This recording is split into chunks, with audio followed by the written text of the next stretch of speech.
রাত থেকেই শুরু হয়েছে হজ যাত্রীদের প্রথম ফিরতি ফ্লাইট। সৌদি আরবের স্থানীয় সময় রাত 12টা 10 মিনিটে জেদ্দার কিং আব্দুল আজিজ আন্তর্জাতিক বিমানবন্দর থেকে প্রথম ফ্লাইটে দেশের উদ্দেশ্যে রওনা হয়েছেন হাজিরা।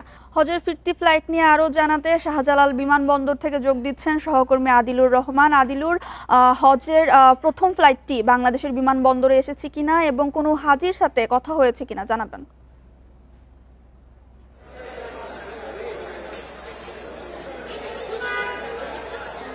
দেখুন, পবিত্র হজ শেষ করে হাজিরা দেশে ফেরার অপেক্ষায় আছে। আমরা যদি বলি যে মধ্যরাত অর্থাৎ বাংলাদেশ সময় 3টা 10 মিনিটে প্রথম ফ্লাইট হাজিদের নিয়ে বাংলাদেশের উদ্দেশ্যে রওনা হয়েছে।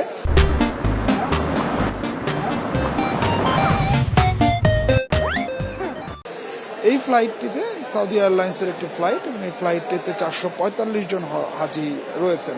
তবে তারা এখন পর্যন্ত হযরত শাহজালাল আন্তর্জাতিক বিমানবন্দরে এসে পৌঁছেনি। আমরা সবশেষ এই যেটি এখানে আগমনের যে বোর্ডটি আছে সেখানে দেখতে পাচ্ছি যে 10টা 20 মিনিটে প্রথম যে ফ্লাইটটি সৌদি এয়ারলাইন্সের সেই ফ্লাইটটি হযরত শাহজালাল বিমানবন্দরে এসে পৌঁছবেন।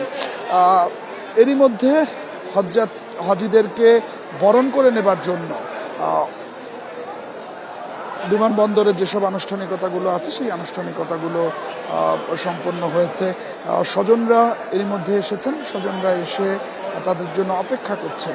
কারণ আপনি জানেন যে প্রত্যেকের জীবনে আসলে একটি স্বপ্ন থাকে, আশা থাকে যে একবার হলেও আল্লাহর ঘর তারা তওয়াফ করবেন এবং হজ পালন করবেন, এবং সেই প্রত্যাশা যখন পূরণ হয়ে হাজিরা দেশে ফেরেন তখন এক অন্যরকম অনুভূতির সৃষ্টি হয়। আপনাকে কিছু তথ্য দিয়ে রাখি, সেটি হচ্ছে যে আজকে 13টি ফ্লাইট রয়েছে সারাদিনে। এর মধ্যে সৌদি এয়ারলাইন্সের 4টি, বাংলাদেশ বিমানের 1টি এবং ফ্লাইনাস এয়ারলাইন্সের 8টি ফ্লাইট। এই মোট 13টি ফ্লাইটে 5000-এর বেশি হজযাত্রী আজকে দেশে ফিরবেন, এবং আজকে থেকে যে হজযাত্রীদের দেশে ফেরা শুরু হবে এটি চলবে 1 জুলাই পর্যন্ত। অর্থাৎ এই যে বাংলাদেশ থেকে যারা গিয়েছিলেন তারা এই দীর্ঘ 1 মাস ধরে বিভিন্ন ফ্লাইটে বিভিন্ন সময় বাংলাদেশে আসবেন। এবছর হজযাত্রায় এবং খুব একটা ভোগান্তি ছিল না। বাংলাদেশ থেকে হজযাত্রীরা যারা গিয়েছিলেন সেখানে তারা হজ পালন করেছেন। আমরা সবশেষ যে তথ্য পেয়েছি, বাংলাদেশ থেকে যে হজযাত্রীরা গিয়েছিলেন তাদের মধ্যে থেকে 35 জন হজযাত্রী এরই মধ্যে মারা গেছেন, এবং যেসব হজযাত্রী সৌদি আরবে মারা গেছেন তাদের দাফন সেখানেই সম্পন্ন হয়েছে।